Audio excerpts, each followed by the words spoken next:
What's up, chat? Happy Friday, November 26th, man. You guys coming in hot. Did I just hear a tragic Brunson alert? Perhaps is the greatest tragic Brunson alert of all time. Right here, tragic Brunson alert. Tragic Brunson alert. Hoodie Raj alert here. Yes, sir. Back in the building. Big old Friday slate. Ready to go. Man. Whew. I'll tell you what, one full day off here and there just feels like forever in this business. What's up, chat? I just miss basketball. I miss tilting some random guy I played that shouldn't. Miss yelling at some $3,200 player that gets you 60 KP. You hate it, but you miss it. It's a beautiful, crippling addiction that we have. It is. It is the crippling addiction that bonds us. Bro, if the losses ever hit six figures, I gotta quit. I set the line. You ever see Ace Ventura when they just start spitting on each other? Nah. But they get into a spit off, and then Jim Carrey goes, "It is the mucus that binds us," and it is the DFS that binds us. What's up, chat? With a big league Stewart here, Mia Moore, Dez in the chat. Says, what up, Gun? What up, Danny? Hope you guys had a blessed Thanksgiving. It was definitely vibadocious. That's a word. We're gonna make that a thing now. Obi-Wan here. Let's eat here. I did a lot of that yesterday. Brody in the chat. What up, Brody? Pocket quarterback Lamar Jackson. How did everyone do on the Yahoo Fantasy Football slate? I think I won $10. I was just telling Raj before we hit the switch. So Saturday night, the pressure of single entry when you become a mass entry player or even multi-entry, it's just like, oh my god, which one do I have? So the Saturday night lineup for me was Allen, Diggs, Dawson Knox, and I was like, I'll flex Dalton Schultz, and my running backs were David Montgomery and Ezekiel Elliott, with Deshaun Jackson, and obviously that wouldn't have been the nuts, but I started tinkering before, and I was like, man, one lineup, let me not late swap, but I just started swapping, and I basically swapped out of the Diggs, Allen handcuff, which Allen didn't really outscore Dak Prescott by all that much, but I switched into a little Cowboy stack and lost some pizzazz. I also switched out of it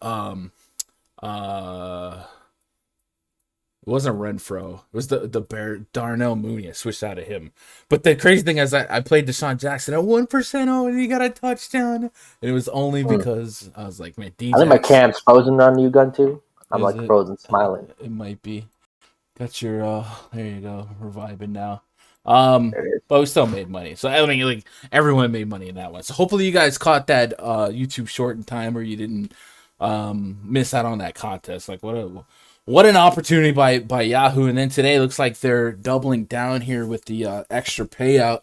I don't have any endorsements from Yahoo. I don't have they don't pay me to tout that contest. It almost, in a weird way, the less people in it, the happier I am to play it.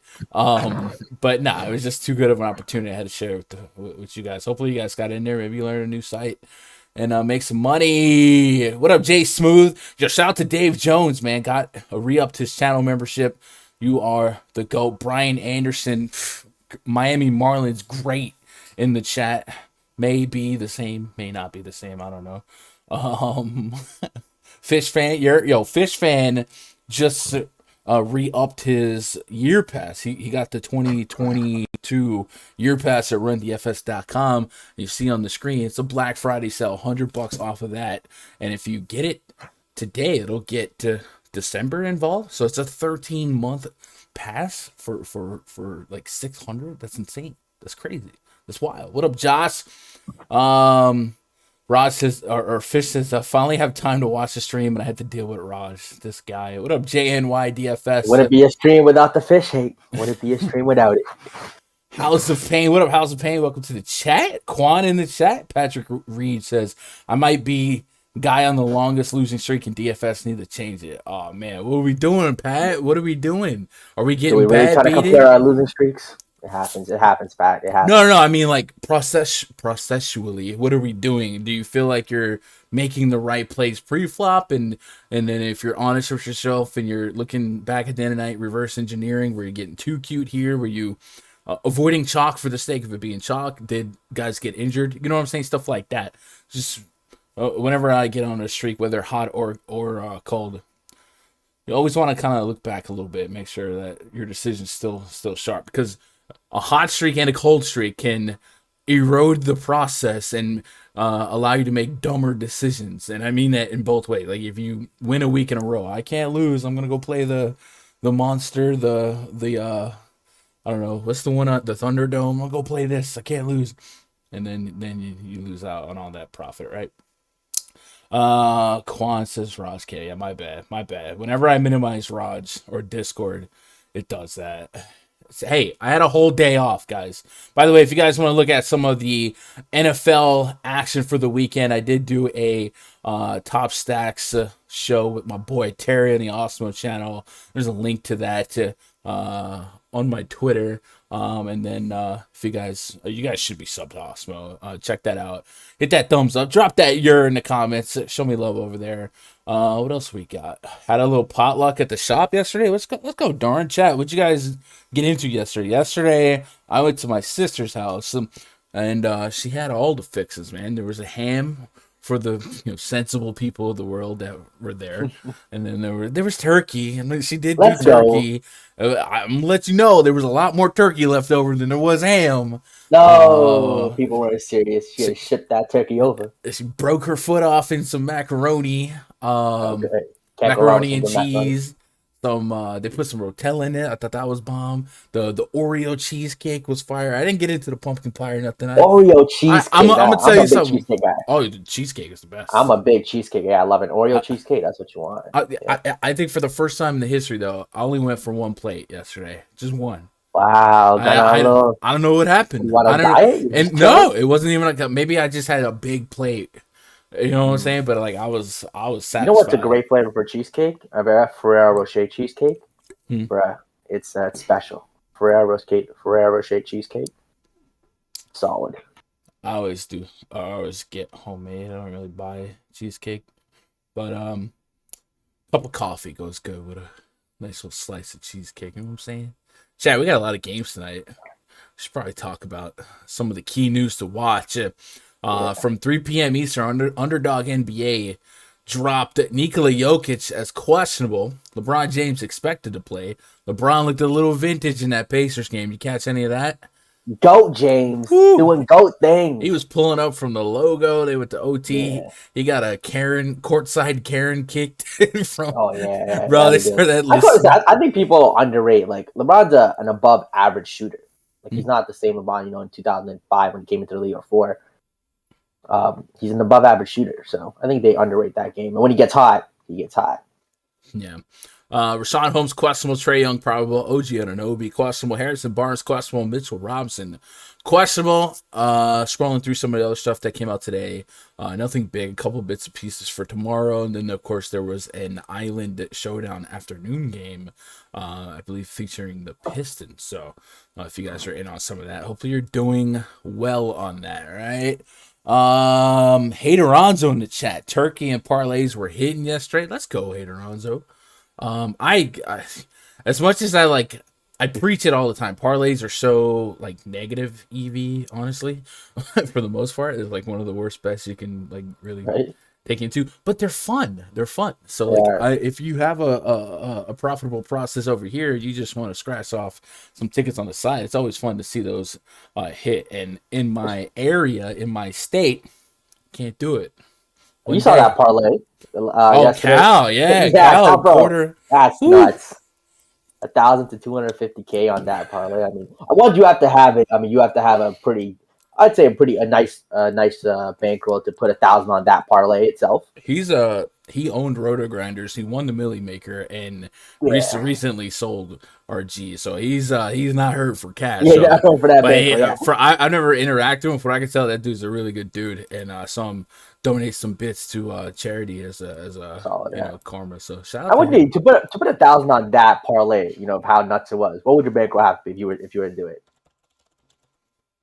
Would have to be I like, don't even yeah, know. so it'd have to be like a That's billion. what does money mean to you? You know what I'm saying? Like, I don't. Yeah, I don't. I think I at minimum I probably need like a 400K bankroll to put 1,000 on that particular parlay. So that's pretty nuts. Dad said Jordan or Kobe would have just dropped 60 and sent them home miserable. I mean, bro, like really, like you just sound like such a LeBron hater, Jordan lover for just that statement. But you know, it is what it is. It is what it is, though. Chat, let's get set up for a little bit of breakdown analysis. Today only, you see the banner, promo or coupon code, Friday 100, as in $100 off. The season-long pass at rundfs.com. If you guys head on over there, you hit VIP memberships, you get the hiccups, and you click it's the year pass. So instead of the 700 year, it's down to 600. So my Google Chrome has auto saved the name Sam Hilliard on this page. Sam Hilliard plays for the Colorado Rockies. I don't know why. I don't know what I typed someday for that to auto save here, but every time I come to this page. But anyway, if you come to this page, it says have a coupon. You click on that, and then here you type Friday 100, and you'll see the 700. Enter, go to 600. So that'll get you, if you don't have any sub right now, that'll get you 13 months of VIP access. So that's gonna wrap up this NBA season, this NFL season. It's going to have the entire baseball season, the beginning and the bulk of next NBA season and NFL season, and then in between, my boy Smeezy does dabble with the NASCAR and all that stuff. That's daily Discord access, the pre-lock voice chats, all that cool stuff. So I just wanted to get involved in the Black Friday sales, so that's what we did.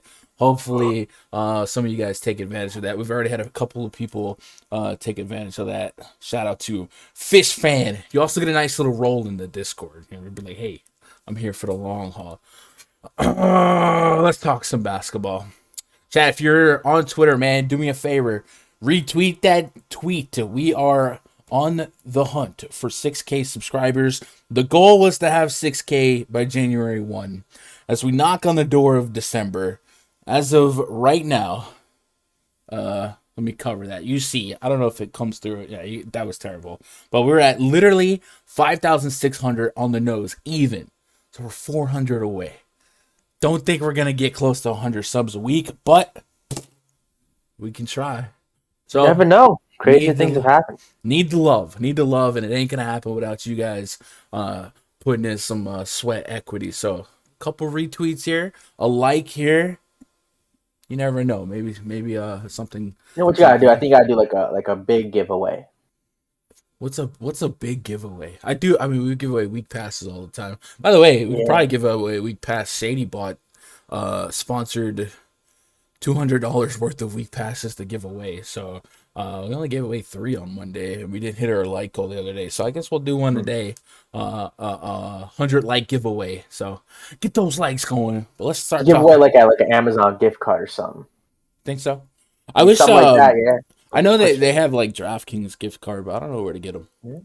Yeah, that's interesting. I never knew they did. What up, Craig L? Happy belated Thanksgiving to you. What up, Mighty Saint? Happy belated Thanksgiving to all you guys. Hopefully you guys aren't standing in line outside of a Best Buy right now while your old lady's in there buying $1 toasters. And you guys can make some money tonight, right? Daly's Mofo says it's going to be 6 months before having to deal with cores and bums like Sam Hilliard. What up, Chuck? Minnesota, Sacramento looking nice. I agree with that. Get the likes up to 67 with 67 people in here. We'll get there. We'll break the 100 and probably 40 mark today. It is a Friday. There's probably some NFL competition out there on the airwaves. But what are you going to do? Game number 1. Phoenix Suns at the New York Knicks. Chris Paul in the Garden. Devin Booker, McCall Bridges, Jay Crowder, DeAndre Ayton on the Suns side. Kemba Walker, Evan Fournier, RJ Barrett, Julius Randle, and resting Mitchell Robinson could be back today for the Knicks. We got a 216 total, 3.5 point spread in favor of the visiting Phoenix Suns. So yeah, a couple price points that do pop out pretty well here. Now, all things considered, the Knicks do run a slow pace. However, the new look Phoenix Suns, they run a faster pace, so we might get some extra implied possessions for the Knicks here. But also, a little bit of upside at these price points on the Suns. And the Suns just played a Cavs team that is kind of similar in pace. Suns run the third fastest pace in basketball right now. So I do think there's room for upside on the individual price points on Chris Paul and Devin Booker on not just FanDuel, but also DraftKings. So two guys that kind of popped to me. Also, don't hate a look at DeAndre Ayton. I really, really think center's kind of beefy today, so I don't want to get too flimsy with it, but I think the Ayton should be a K plus player, so I think on both sides we get a little bit of room for upside. On the Knicks side, nothing's really popping at me. If Mitchell Robinson's back in and Taj Gibson ends up playing and Noel's in, I don't have a strong, warm, or fuzzy take on the Knicks team as a whole, especially not in a front court. Julius Randle getting to a dangerous territory on FanDuel at 8,700, but I gotta say, on a slate this big, I don't think I'm gonna dabble with the volatility of the Knicks rotation. I'd rather just kind of stick with the Suns and move on to the other game. Raj, you have any piping hot takes from this one? You think Chris Paul, Devin Booker in the Garden can make some of your lineups tonight? 11-game slate. I'm going to cut off a couple of games, and I think this game just falls into that category. We have some amazing games to target today. It's just both these teams are essentially very, very healthy. They're missing Phoenix is missing Kaminsky, not a big piece. And I think with the Knicks, it's just Derrick Rose with a game time decision. If he gets ruled in, it's an easy favorite. Everyone here. I think Julius Randle on FanDuel at 8,700 is a bit of a cheap price tag. If he plays 35 minutes in this pace-up spot, you can definitely get you 40 plus. So he's the only guy just on as a FanDuel play. Seems a little underpriced. But other than that, I'm just not running to play anyone in this game. Lorenzo just came for my neck. What do you say? He just came for blood. The disrespect. He says he's got a better chance to get subs than the Yankees winning a World Series. Lorenzo, we need to get Lorenzo a week pass. We need to get Lorenzo a week pass. I think he won another one. He's got like another week on this. Lorenzo's out here. Okay. But he about to get got, though. I agree with that. Let's be real. I agree with that. I agree with that one. I know I need 400 subs to hit my goal, but if I banned him, is one really going to make a difference? Yeah, I'll say this. I think the Blue Jays are winning a World Series before the Yankees. That's cap. That's 100% fact. That's cap. The way we do it, woo! You realize we have the best pitching coach in the league. I don't know if you heard about him, the stuff he's been doing. The best pitching coach in the league. Yeah, ask Robbie Ray how his last game against the Yankees went. Think I care? Think I care? You can plead red. Yep. Chicago Bulls at the Orlando Magic. Project starting 5 for the Bulls. Lonzo Ball, Zach LaVine, Javonte Green, DeMar DeRozan, and Nikola Vucevic taking on Jalen Suggs, Gary Harris, Franz Wagner, Wendell Carter Jr., and Mo Bamba. He's got hoes calling. You're not chronic, but that's my bit for Mo Bamba now. Wendell Carter Jr. revenge game, 9.5 point spread here. A little bit of room for this game to get a little lopsided. The seesaw weighed all the way down in the dirt as Vucevic is at the bottom there. Vucevic coming back to Orlando. A little bit of fun narrative spin there. I think that I don't trust the Magic to keep games competitive. I did think that Charlotte was susceptible enough for them to be competitive in that one, so I went pretty ham on the Magic value the other night. But this is kind of one of those spots where I think a rested Bulls team can get the better of the Orlando Magic. If we look at the team metrics chart in the RunDFS.com NBA VIP spreadsheet and sort the entire league from offensive efficiency greatest or least to best, Orlando's coming in with a bottom 4 offensive efficiency rating, and without Cole Anthony, feels like it's only worse. So I don't have a lot of high aspirations and expectations for the Magic. In a bubble, there's a little bit of opportunity, I think, on the price points here. Jalen Suggs at 5,200 in a good game, 30 plus fantasy points, definitely reasonable if they keep it competitive. Gary Harris is 3,200. We saw him get to the 20 plus. So if you want to satisfy an 8-9x ROI and feel like you're getting a good deal there, go for it. Historically, Gary Harris not somebody I trust. Franz Wagner, I think at 4,300 is a little bit intriguing. I do think Wendell Carter and Mo Bamba at these prices I can get behind. The Bulls do have a little bit of leaks when it comes to rebounding. And Wendell Carter just and Mo Bamba as plays as what they do. It's guys that average nearly a double per game. I think this price point for both of them probably a little too cheap on both sides. Wendell Carter Jr. being 55 on Fanduel, 56 on DK, and Mo Bamba a little bit more on the DK, 6,400. I can get behind those two price points. On the Bulls side, Vucevic is a little bit of an intriguing click for me. You know, it is definitely fun to focus on the potential coming home narrative. He spent a lot of years in Orlando. I definitely don't have the venomous revenge narrative here, but I think 40 plus fantasy points is something we've seen in essentially 3 games straight now since he came back. He played 26 minutes against Houston. That was the implied minutes monitored limitation, what have you.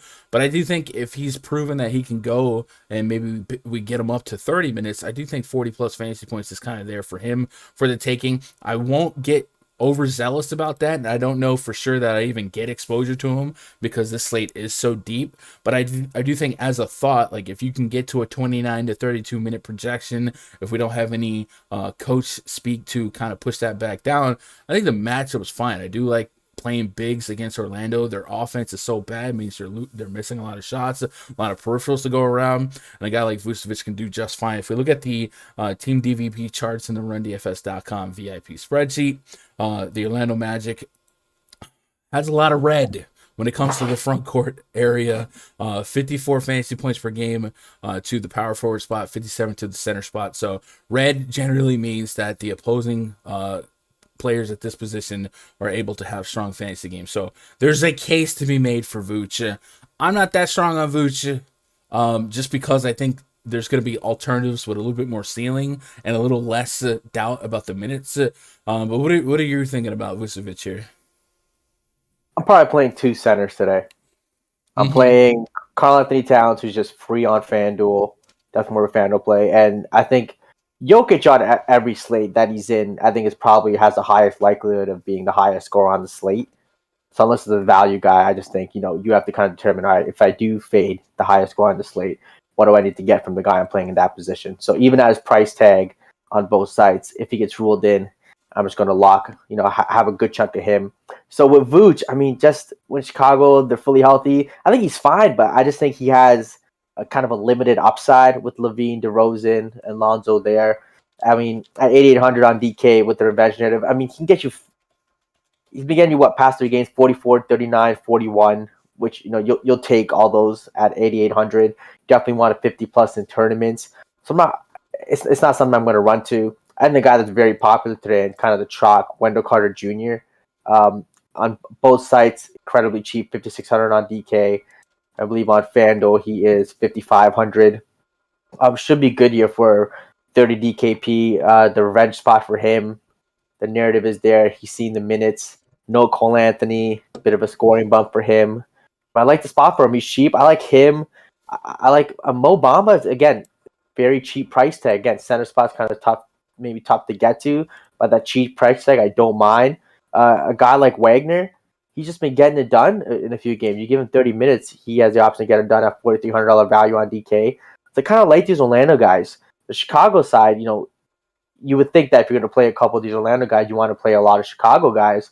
It's just they're kind of priced right. I wouldn't say up or down, just priced right. Levine, 8,700, he could be a fine play at that price. DeRozan at 9K on DK seems a little high, but in this matchup, Orlando's not a tough defense, so the Bulls should have their way. So if you want to bring it back with some of these Bulls guys, I don't hate it, but I don't think any of these guys will be a tier 1 or kind of any lock plays on the Chicago side. Yeah, it does feel like the Bulls' points still need a little bit of come down from the weeks without Vucevic. I'm in agreement. I think the Magic's defense is bad enough that if a DeRozan popped for a 50 or Levine popped for a 50, I wouldn't be stunned. But you essentially need the 50 on this slate out of a near 9K player to find yourself optimal. So I don't think I get the warmer fuzzies on any of these Bulls here. Catching up on chat. Andrew Martinez says, "Is Carter too cheap on FanDuel?" So yeah, while the matchup may not feel fantastic, oftentimes minutes per salary, per usage, per what the player accomplishes game to game here is just too low here. I think Wendell Carter, Mo Bamba, maybe those games, those blowouts recently against the Bucks, maybe they kind of got these price points suppressed, but these guys should not be less than 6K. Arguably not less than 7K, but I'd say 6,500 would be the baseline for me on a guy like Wendell Carter and Mo Bamba. And if we're gonna get this type of discount, this is what we saw against Charlotte. Like, I don't think this is a good enough price, even if you didn't love the matchup. I think it's way too cheap. So Chuck says, "Don't do Orlando value." Chalk is I do think there's still volatility with the guards, and we've talked about this the last couple of games, specifically via Jalen Suggs versus like RJ Hampton. So look at RJ Hampton's game log here, and I'll show it to you a little bit deeper. But if you look at the last 3 games here, Hampton, 22 minutes against Charlotte versus 31 and 28 in the 2 games prior. And you see a stark contrast in the fantasy score. It's because the 2 games prior, his glory came in the fourth quarter blowout minutes, right? So what I've been doing, if I want to manage 150, and just as an aesthetic here, I'll show you guys. On the game on November 20th, Orlando Magic at the Milwaukee Bucks. Pull that up here, and we look at RJ Hampton. It'll populate in a second, but you'll see he played the entire fourth quarter of garbage time. The starters were done, and he essentially played like the final 16 minutes. We go to the second game there, and it's more of the same here. Game got out of control, and RJ Hampton closed out again, playing the entire fourth quarter, and closed out the third quarter as well. But when you look at the little bit more competitive game against the Orlando Magic, and you go check out what Hampton did, it's just a little bit more spotty, right? Just 22 minutes there. So in a close game, he's not the closer, is the read between the lines here. Even with Terrence Ross potentially not playing here, I'm not running to get to Hampton. But what I say all that to say this: if I was managing 150 lineups and I felt compelled to have some Suggs exposure, I would probably also get some Hampton exposure, but I would set a rule in my fantasy cruncher to not have those 2 in the same lineup. And of course, I would have a low ceiling because I think the correlation for Hampton's success is Suggs' failure. Just seems that way. So something to think about before we move on to the next one. Saint K says, "Hit the thumbs up, you lazy bums. Do it. Do it. Thumbs up. Week pass given away." Timberwolves at the Charlotte Hornets. Next game on the docket. I apparently forgot to fill out the projected bench for the Hornets. I'll do that when we get off the air. Project starting 5 for the T-Wolves. However, D'Angelo Russell, Malik Beasley crossing over with Anthony Edwards, the poster boy for this one. Jared Vanderbilt, Karl-Anthony Towns, the big cat Ernie Ladd taking on LaMelo Ball, Terry Rozier, Gordon Hayward, Miles Bridges, and Mason Plumlee. We got 226.5 total, 2.5 point spread in favor of the Charlotte Hornets. So there's a couple games that I'm going to key in on today and maybe get to an aggressive amount of ownership because I think they have blow-up potential. This is one of them. Patrick Beverley's out, so it's going to be a little bit of a step backwards for their guard defense. And we know that the Charlotte Hornets will play in a pace-up pace. We're going to look at that team metrics chart in the RunDFS.com NBA VIP spreadsheet. We sort it from fastest pace to slowest. Charlotte Hornet right up there, top 4 in pace. Minnesota's not that far behind, coming in about top 10. And from a defensive standpoint, you know, both teams definitely have a couple leaks here, and maybe even more so today.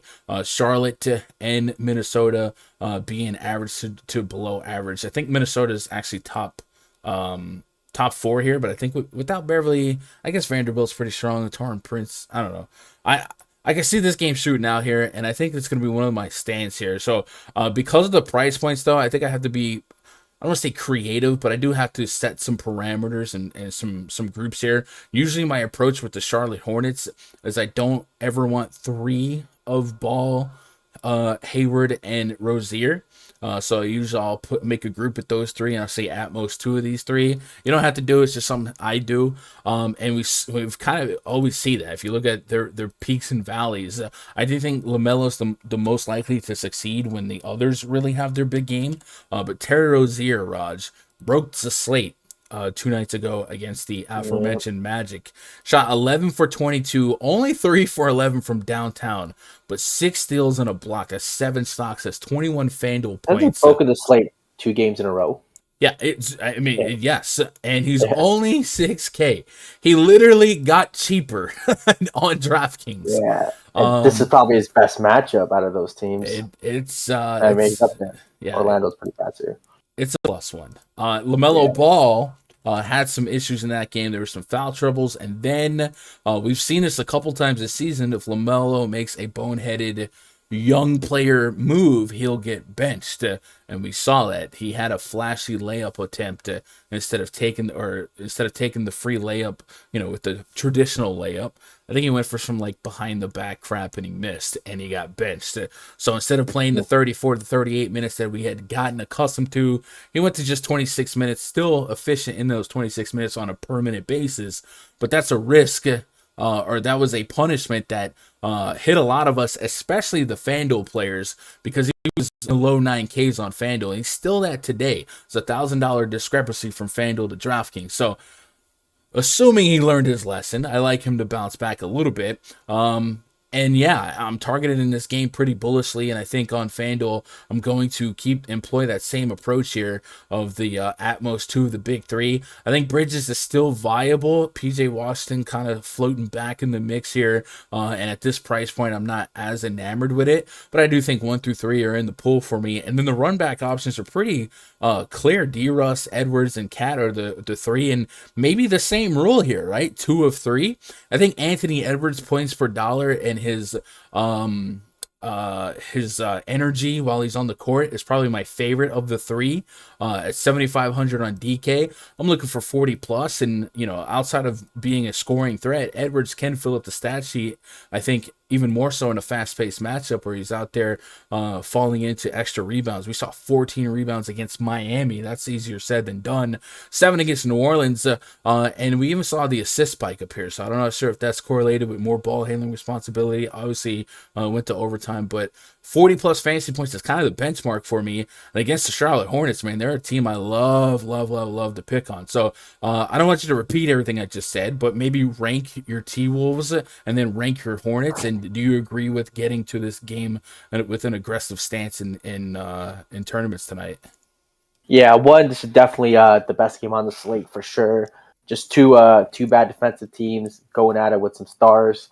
If I want to rank Minnesota, I'll probably go, I guess, Edwards 1, Cat 2, Russell 3. I think Russell's the great tournament pivot. Him and Edwards are priced, essentially the same on both sides, and I think Edwards will probably carry maybe close to double the ownership. I just think he's going to be a little more popular today. So tournaments, I think Russell would be a good pivot. Cat, definitely FanDuel, like I mentioned before, free on FanDuel at 8,800. It's so cheap. DK, more of a question mark at his price tag, close to his usual price tag, 9.5. So a bit more of a conversation to have there. And the Charlotte side, I love LaMelo here. He, like you said, last game he did get benched. Still in 26 minutes, you got 34 DKP. He plays a full game there. He absolutely smashes. And I think this is one of those games where, like you mentioned before, LaMelo and Terry can go out together. If Plumlee's questionable, if he sits, I think PJ Washington becomes a core guy at that price, $4,900 in this spot. So I don't hate that. But I think in Charlotte, if I'm going to rank a LaMelo 1, Rozier 2, and then I want to say Bridges 3, just at that price tag. I think it's it'll be tough to get to him. Yeah, I would be way more skittish on PJ than you are. I don't know what his minutes plan is looking like. Hasn't been a big part of the rotation. Miles Bridges is more likely to play 40-plus minutes. But I don't hate the thought process. But PJ Washington reminds me a lot of Rui Hachimura, where you feel like they should be doing much more. Now, there was a stretch where PJ Washington had some of his better games last year filling in He's as coming the off injury, center. right? Yeah, He yeah. missed like 3 weeks. Yeah. Exactly. But there was a stretch last year where PJ's biggest games came with playing a lot of his minutes as the center. So maybe that'll help beef up his peripherals here. So I don't hate that thought, but I'm less inclined to get there and maybe more of a wait and see. But yeah, I like this game quite a bit here. Get caught up on chat here before we move on to the next one. St. Case guys, gotta respect Scary Terry when he's on fire. I just don't understand how he's gone down in price. Like, how did the algorithm get that one wrong? Just seems, Matrix. I don't know. Yeah. He's going to shoot like 2 for 18 now, watch. Yeah, and that's the thing. Rozier, even in a Celtics day, like Chalk Rozier is definitely a high bust potential candidate. But this, I'm okay with the matchup, and I know his usage is going to be there. So, like, I can't push back on it. But is 30 the median expectation? That's what my projection spat back. 36 Fanduel points, 33. If that's going to be uber expensive, and not expensive, but uber owned, like if that gets into the 30+% percentile of ownership, then I might get a little bit more creative, at least in smaller entry or single entry, something like that.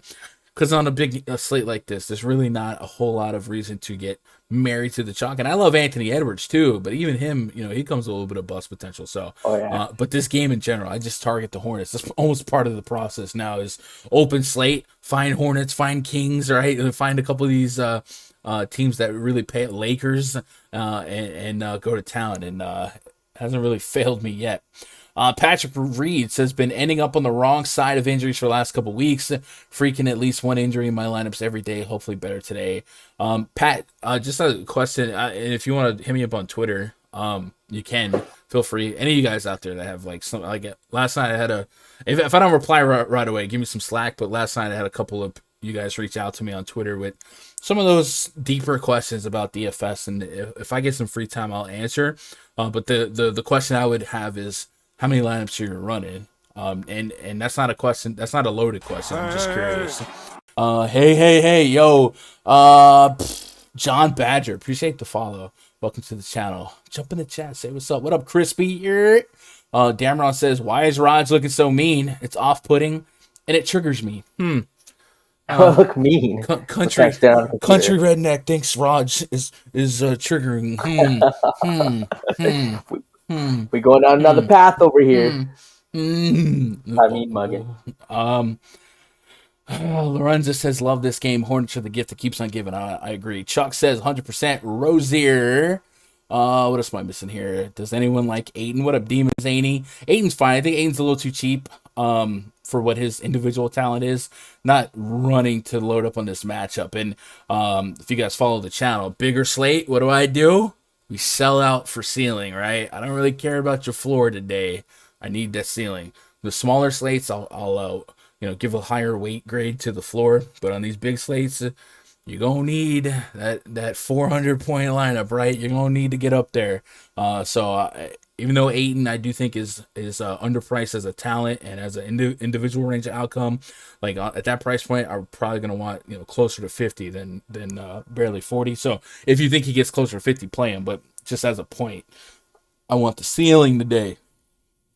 Which is why if Rozier ends up being one of the chalkier guys and my median projection is 30, I might push back there and just live with the results. Craig says, I definitely see some sort of stack in my future on this one. Same. I like Vanderbilt as a sneaky places. Des, I like that call a lot. So Vanderbilt, I was worried about the resurgence of Okogie and Naz Reid potentially eating at some minutes here. But Vanderbilt's been getting his 25, almost rock steady, at least 25 minutes in 4 or 5, maybe 6 games straight here. And as my boy Emac pointed out, he ain't gonna shoot the ball. 3 shot attempts. There was an outlier of 10 against the Pelicans, 4-4. He'll do everything else, though. 15, 11, 10, 12 rebounds. The assists and the defensive peripherals, the 4 steals, 2-3. All that's really nice. It adds up rather quickly. He got priced appropriately on FanDuel. But, yeah, he's doing it all. And pick up the pace here a little bit for him against a team like Charlotte, who can definitely turn the ball over. A guy like a younger LaMelo, they're averaging 8 steals allowed per game, 5.5 blocks. So yeah, I don't hate to call him Vanderbilt. More of a DK play here because of the price difference, but no surprise if he gets to the mid 30s to high 30s on Fanduel as well. Big league stew. LaMelo, Towns, Rozier, and Beasley is who I'm most interested in. Like some Malik Beasley, 3,900. I can get behind that. I almost prefer him off the bench. Maybe you see a Koji start, but I think if you can get Beasley to that 30-minute projection, I like it. I do think if he's sharing the court with D-Russ, Edwards, and Cat, he's probably going to be the fourth option here. But if they do run out a lineup that maybe staggers it, I think Beasley is somebody that we've seen even in the Denver days. You give him the opportunity, he has a chance to break a slate. And I love the Hornets matchup, right? What up, Jerome? That fast... Oh, man, I don't know, man. Well, welcome back. But this isn't the Awesemo channel. Beasley's a great play with that. Thought Hernan Gomez would be sneaky today, but his price went up. Yup. Yo, Gun, thoughts on Hernan Gomez? Are we talking Guillermo, the Pelicans one, or both brothers still in the league, or is it just one? Hernan Gomez, Juancho for Boston. I'm guessing you mean Guillermo from the Pelicans. I saw him get some first quarter run the other day. We'll get that. I guess we'll tackle that when we get there. But that game's going to be a potential blowout, right? What up, John? Love the content, man. I appreciate you, bro. Life of Sand. How has Beasley not been brought up? Man, he's going to get 10x value tonight. I don't disagree with the huge value call. I got him at 3,900, spitting back 26. I'll take it. I kind of like him a little bit more off the bench, but it's fine. Gun, would you rather adjust projections or adjust exposure when going with the ceiling on these side slates? Would you rather adjust projections or adjust exposure? So I think that's where it's good to have kind of like a boom bust thought process. Like, how often is this really a great play? How often does it burn us? And if the burn us is high in relation to like the field ownership, then maybe you walk backwards and you find a different way to zig when the field is zagging on that spot.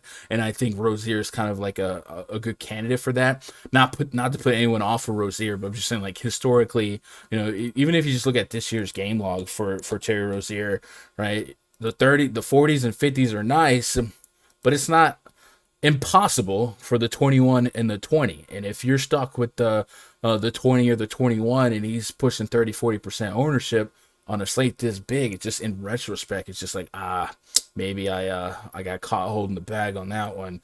So I would probably adjust the ownership in that case. Let my homies talk me off Vanderbilt last game. Nah. You like LaMelo for single entry on FanDuel? He's been winning me some money. Yeah, I think LaMelo's fine. I think if he's not making those poor decisions to get benched at 34 to 38 minutes of competitive basketballs in his future, and that's another reason to maybe push back Terry Rozier a little bit, right? If LaMelo gets 36 minutes versus 20 whatever, is that an extra 10 minutes that Rozier had a little bit higher uses, a little bit more ball handling duties? Probably. So I don't know. I definitely like LaMelo a lot on FanDuel. I had him tier 1 last slate. It's possible that I get back there. Just a high total, small spread at home. I think 9,300 is a little too cheap on FanDuel for his potential. Spitting back over 50 fantasy points, I'll take that all day long. Yeah, I think on FanDuel, it's a higher likelihood of both of them coming through versus DK, just because of pricing of not only those two, but just other players itself.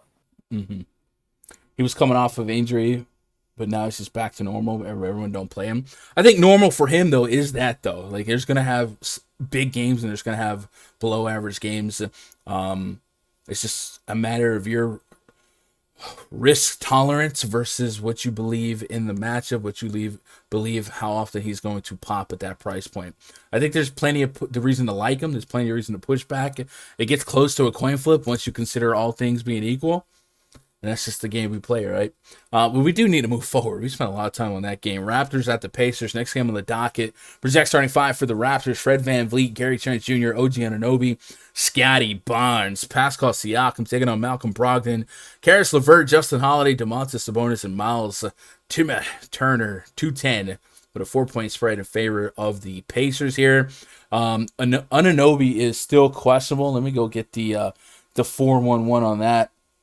He has missed several games now, and I guess him continuing to be questionable for a couple slates in a row is a good sign.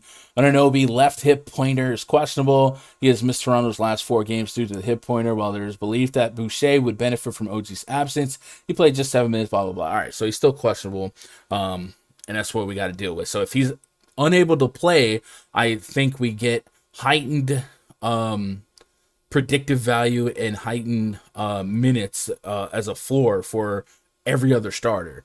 So Gary Trent Jr. specifically, 35 minutes essentially every game so far. I got him projected for 35 on the nose. Under 6K on both Fanduel and DraftKings. I think the opportunity is pretty great there. And if Anunoby's down, it's easy for us to continue to remember Anunoby from last year. But Anunoby from this year has been representing 20 real points a game. So if we get that out again, 14 to 20 shot attempts is out again, then I like every starter essentially for the Raptors. Not saying put them all in the same lineup, but in a vacuum, each guy can thrive. And Gary Trent Jr. seems to be like the best points per dollar, softest price point with as much upside. And you see his shot volume has been 15 plus shot attempts last couple games, 30, 15 against the number 1 defense. What are you going to do? 30, 40, 30. So Gary Trent, probably a little too cheap, all things considered.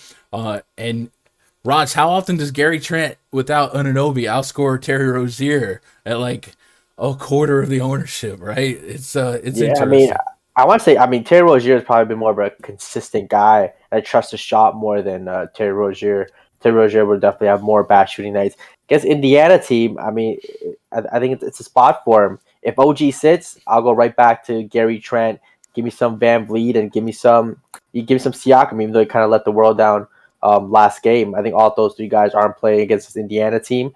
If OG plays, I think I'm okay not having too many of these Raptors. I think they'll be fine and be in the pool, but none of these would be kind of core tier 1 guys. Just because they are still kind of priced in a way where you expect one of these guys to be out. Versus the Indiana side, I want to put Miles Turner on DK at 6K. I think he definitely has some upside. Centers have been doing really well against the Raptors. Turner's averaging 30 plus against the Raptors in 2 games. At 6K, he still has that upside where he can get a ton of blocks and get you 40 DKP at 6K. So I like him points per dollar at that price tag. Brogdon definitely had quite a few big games. 7,500 seems a little cheap. I think he definitely has 40, 50 point upside here. I think this is another game where you could play a couple of these guys together. Brogdon and Turner, bring it back with a VanVleet or VanVleet, Gary Trent, and I think he can get the job done for you. Yeah, Sabonis, man, what a frustrating sweat. If you guys had a little bit of that against the Lakers, shout out to my boy Chronic. The sweat Chronic was Sabonis over 14.5 real points against the Lakers. Oof, yeah. Sabonis got into the fourth quarter, a little foul trouble, and is stuck on 14. And I think I don't remember if he missed a free throw. No, he didn't miss a free throw, but he got to 14 dead even fantasy points. Rough. And then, while it looked like all hope was lost, what happens? Chris Duarte sends the game to overtime. Rejoice. The dream. Sabonis has an extra inning to hit one shot. Mm-hmm. It doesn't happen. Oh, I feel bad. My boy Chronic was the victim of a bunch of bad beats. And the night before, he missed the Julius Randle point prop by a free throw. Got hooked. So if you guys are out there living through some of that pain, man, I feel for you. But yeah, I do think a sneaky game stack here. Also, a fun little stat here using the team metrics chart in the RunDFS.com NBA VIP spreadsheet. When it comes to blocks per game allowed, Memphis, OKC, Orlando, Houston, and then Toronto, all allowing 6+ blocks per game. Miles Turner's averaging 3 blocks per game. So maybe more of a Fanduel incentive to play him, but the matchup is there. So guys getting 7+ rebounds, you mentioned it. Good history this season in this split. So I can get behind some Miles Turner. Karis LeVert was announced on a minutes restriction against the Lakers. So I would assume until some vocalization of that being lifted comes out, that I have to continue to expect him to be a little bit tightened on his minutes, which is, I don't want to say a shame. Maybe it helps me out because I keep getting victimized by wanting to play him. But the minute that gets lifted, he's probably going to be in the 5Ks, and it's going to be too cheap, and it's going to be massive chalk one night. But maybe watch for that. Maybe Carlisle, right? Or maybe Carlisle will drop a nugget about that. But yeah, if Anunoby's down, I can get to every single Raptor in a vacuum. And maybe have to set a rule, no more than 2 or 3 Raptors in the lineup, but I think they all make a lot of sense. And if Anunoby's in, I probably think it's enough potential role points coming back into the lineup that I'm a little bit more skittish. But I think, yeah, if I get one more game of Anunoby being down, I like all the price points all the way through and through for the Raptors. Let me get caught up on chat here before we move on. It's Beasley's birthday. Shout out to Malik Beasley. Sabonis on Fanduel salary worries me. He hasn't lived up to it and has a lot of these slates. So, John, that's one of those weigh the ceiling, right? If you don't think the ceiling's there for him right now, and I think that's a reasonable thought process. LeVert's back. Dorte's a shot chucker when he's on the court. If you think there's not enough meat on the bone at that price point, there's no pushback. That's what I'm saying. For me, I'm waiting ceiling, but that's also coming from a multi-lineup standpoint, right? Okay, the disrespect. By the way, while I was doing that game, shout out to Dave Jones, got himself looks like a 2-week pass at RunDFS.com. Shout out to Justin Jennings, got himself a week pass, man. Justin was one of the guys that a couple weeks ago won a free week pass through the stream. When you get 100 likes, we'll give out a free week pass. And the guy's been in the chat for a long time, never got into the RunDFS.com side, got an opportunity to test it out for free. And this is, I think, his second paid sub since then, so it's a good sign. So hopefully if you guys win one today, you might enjoy the content, and you can win one if we get to 100 thumbs ups on this video. I'll give away at least one. Maybe if the vibes are right, I'll give away 2 or 3, since Shady did sponsor a bunch of them in the spirit of the holiday season. But you gotta get to 100 likes, so step 1. And then you're also gonna have to be subscribed and then talk in chat with the keyword when it is time. Let's move on to the next game here. Wizards at the Oklahoma City Thunder. Project starting 5 for the Wizards: Spencer Dinwiddie, Bradley Beal, Kentavious Caldwell Pope, Kyle Kuzma, Daniel Gafford. Raj, I don't think I got to ask you, would you ever wear that big giant pink sweater? No, it's never. Nah, I like my clothes to be a little more fitted, a little more tailored. You know, hugging the shoulders, hugging the chest.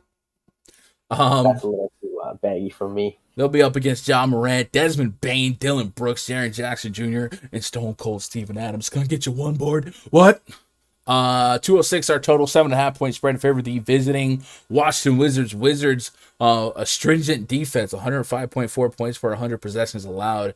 Good for one of the better ratings in all of basketball, and 97.9 pace rating as well. If we sort that from best defense to worst, Wizards are going to come in as a top 10 defense, and there's a couple games in there where they've been without a guy like Dinwiddie or a guy like Bradley Beal. They are going against... I did this way wrong. I'm an idiot. So I typed the Grizzlies on the Thunder. God, I'm dumb. I was hungry. I'm busy. Let me type real quick. Hold on. OKC. My bad chat. My bad chat. Washington OKC. So SCA was down. I really just read off the entire Grizzlies starting lineup. So what it might be, let's go Lou Dort, Josh Giddey, Derek Favors, I don't know, Jeremiah Robinson Earl. I need my secretary to take over. Anyway, Raj, this is a pretty lopsided game spread wise, and then we saw that SGA got downgraded to upgraded. He got upgraded to questionable. Yeah, he was doubtful and he got upgraded questionable. I hope he sits, but yeah. All right, so let's do it like that then. Gilgeous Alexander. trying to get caught up on the right lineup here. Cool. I guess. I don't know. Dort, Darius, Bailey. All right. Also, I need a new keyboard. I gotta do it today. The other day I dropped coffee on it on a live stream, and I never got a new one because I thought it was fixed. And then now, if I type a word that has the word O, the letter O in it, it'll just start typing O's randomly. Anyway, SGA potentially Josh Giddey, Lou Dort, Darius Bazley, Derek Favors. 206 is our total. The Thunder, with and without SGA, are a pretty bad offense. They come in with one of the worst offensive efficiencies in all of basketball. And today, with or without SGA, it wouldn't really change, especially going against one of the better defenses in all of basketball. So it's going to be an uphill battle no matter what. But if SGA is out yet again, kind of like the Anunoby spot, Josh Giddey picks up a lot of ball handling responsibility and a lot of potential value at his price point. And he's another guy that maybe hasn't moved enough price-wise to be where he needs to be, potentially, if SGA is out again. Back to back 30 plus fantasy point games, just getting it done right now. And some of these, like I said, at Milwaukee, Utah, like these aren't give me matchups. So in the absence of SGA, is Josh Giddey a potential core value even in a tough matchup, Washington Wizards? If SGA is out, I would absolutely lock in Giddey and my boy Dort. I think both those guys, I mean, you saw what they did against Utah, probably the toughest matchup in the league, or, top 3 tough matchup in the league. So I'm not worried about this matchup, even though Washington is not the old Washington that we love and remember. They are better defensively. Giddey and Dort together at 6-2 on Fanduel for Giddey, 5-4 for Dort. I think they both have plenty of upside there. Definitely over 30, can push 40 fantasy points here. Love those two together. On the Washington side, I probably get to nobody.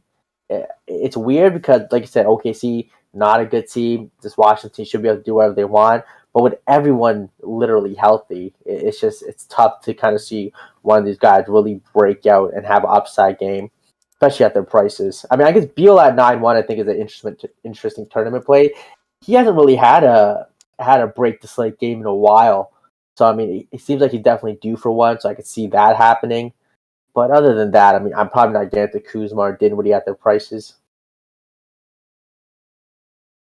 All right. So I guess I completely left off the Atlanta game, and I am fixing that as we speak because that's another really good game. But yeah, I'm with you here. I'm probably gonna. I was gonna say if SGA plays, I'll probably won't play Giddey or Dort because they are priced up a little bit. I think Giddey's still fine by in and of himself, and Dort was doing okay with SGA. But yeah, I think the floor ceiling ratio does move a little bit, right? A little bit to where if they're over owned for potential good 30 fantasy point value play, maybe I don't get too aggressive with it. But I think I could easily introduce him to a tier 3 no matter what. And then if SGA played, you maybe keep an eye on that line to see if it stayed close. But I think, upgraded to questionable from doubtful is so flimsy that I'd probably prepare right now that he would be out. And then just kind of deal with it from there. Memphis is a 1-point favorite against Atlanta. That's pretty wild. 1 second. I'm going to grab a bottle of water. Oh, yeah. Chat. Can you believe this, man? Chat, let's talk about our partnership with PrizePicks for a second. If you guys haven't seen today, PrizePicks is actually doing a lot of really cool discounts where they give you reduced projections to bet the over-under on. Yesterday, we saw them put Josh Allen at half a passing yard, and that was a literal free square. Today, they're doing the same thing, but I think it's one new one every hour. So you guys can keep an eye on what they are dropping. If you use promo code Gundacker when you sign up, they will match your first deposit up to $100. So if you just want to try it out, drop a 20 bomb on them. They'll make it $40 for playable currency immediately. It's not a slow drip scam. It's nothing like that. Whatever you deposit up to $100 your first time through, they're going to double it, and instantly you'll have that money to fire away at the site. They've been doing Taco Tuesdays where they give you some discounts. And if you look right now, they're giving you a discount on LaMelo Ball, 17.5 real points. The projection was at over 20, and that has an hour and a half left to bet on. We talked about his minutes should probably go back to 30 plus. Should he be thinking a little bit more clear-headed today? So you can throw that in the mix. What I like to do when I play on PrizePicks is I like to look at my personal projections. I have the player props tab in the rundfs.com NBA VIP spreadsheet, and I'll look at the PP fantasy points, which is that the official NBA one mirrored by Fanduel and I believe Yahoo as well. So if you're already doing research for Fanduel, a guy you like on Fanduel for fantasy points, you could probably look at the projection on PrizePicks and agree or disagree. And that's where I find, or that's where I prefer to be in. But you can isolate the stats individually to rebounds, to assists, 3-pointers made, free throws made. And it's not just NBA, man. They got a little bit of everything. They got college football. I don't really pay attention to college football. From what I understand, there's a big college football slate tonight.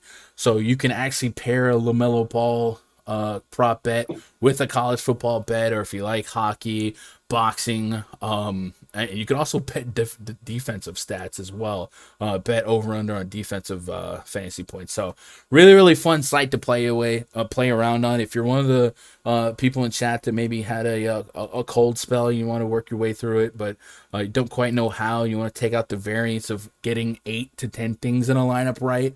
Well, maybe try working on getting 2 or 3 things right by simplifying the experience and using PrizePicks, and then getting your way back into the game, man. I've seen some big hits in the Discord last week. My boy Logan must have cleared $1,000 last weekend, right? Let's get caught up on chat before we move on to the next one.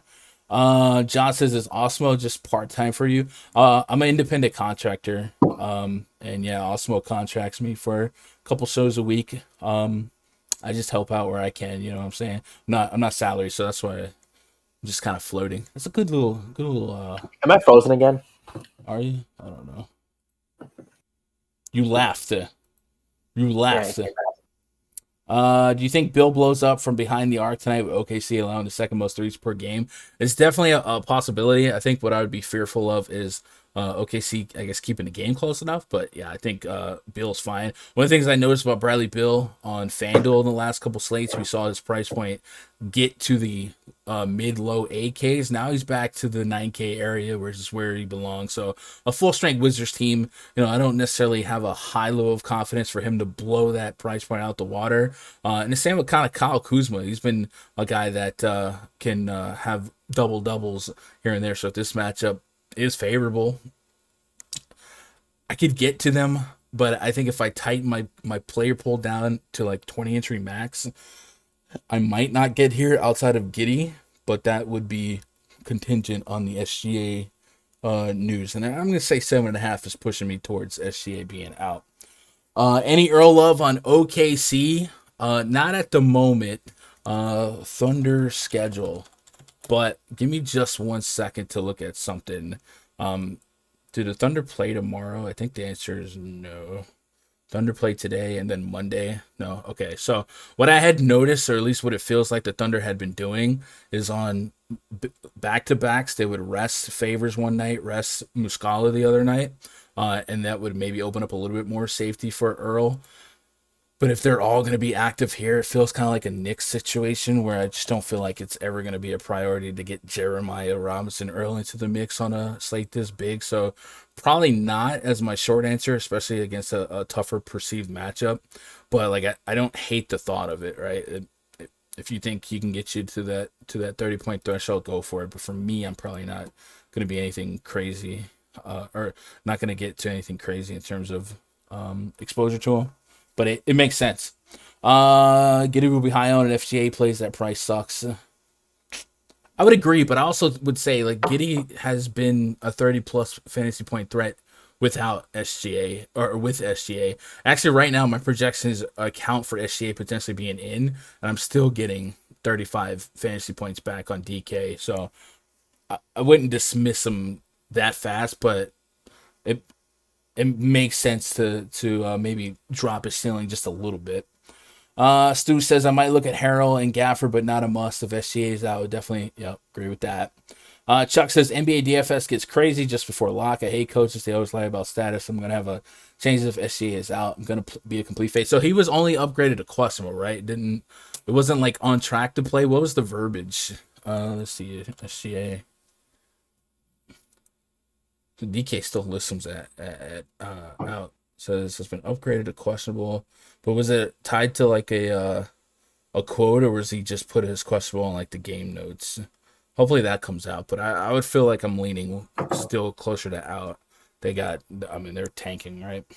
Roscoe, what up, Rose? Says Earl can be sneaky. He's averaging like 30 minutes and Washington's terrible on boards. My 2 cents. I don't hate the call, right? I can't play everyone, but I don't hate the thought process behind it. Like I said, I would feel a little bit better if I knew for sure that the minutes were his to lose. Let me put Jeremiah Robinson Earl here. I had him for 29 minutes, 25 fantasy points. I mean, like, that's fine. I tend to keep things a little bit tighter on a big slate. All right, so I'm going to scroll all the way down here, and we're going to talk a little bit about the Atlanta Hawks at the Memphis Grizzlies. Project starting 5 for the Hawks: Trae Young, Bogdanovich, Kevin Huerter, John Collins, Clint Capella, taking on Ja Morant, Desmond Bain, Dylan Brooks, Jaren Jackson Jr., and Stone Cold Steven Adams. I can't do the bit again, but what we will do is talk about some of these injury news and notes. Trae Young's questionable. Bogdanovich is questionable. Hunter is out. Okongwu is out. And then DeAnthony Melton on the Memphis side is questionable. Sam Merrill's out. I have to double check all of that. Pulling up the Hawks. Trae Young has been upgraded to probable, with Bogdanovich still being questionable. Trae Young dealing with a left ankle sprain, and Bogdanovich has a left hamstring. So look out for that. The Memphis Grizzlies come in as a 1.5 point home favorite here. Rod's kind of like the Hornets game, and then we'll talk about the Lakers game a little later on. This game feels like a spot where I want to attack, but my 2 favorite plays are going at each other at dueling 9K-ish price points.